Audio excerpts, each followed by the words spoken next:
নমস্কার বন্ধুরা, আজকে আমি ভাতের মেনু দেখাচ্ছি কি কি রান্না করেছি।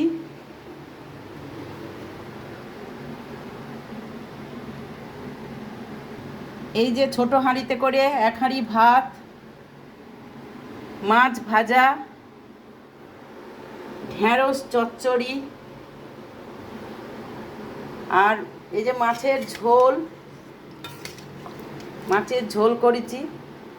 মানে পেঁপে পটল আলু দিয়ে মাছের ঝোল হয়েছে। ঝোলটা দেখুন ভালো করে। আর এই যে আমড়ার চাটনি, এখন তো আমড়া পাওয়া যাবে, আমড়ার চাটনি,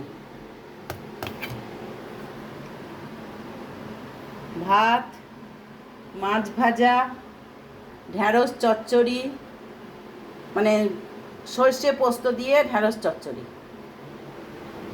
আমড়ার চাটনি, আর মাছের ঝোল, কাঁচা লঙ্কা দিয়ে গোলমরিচ দিয়ে আর আদা আর একটুখানি জিরে বাটা দিয়ে ঝোল, আর কিচ্ছু না।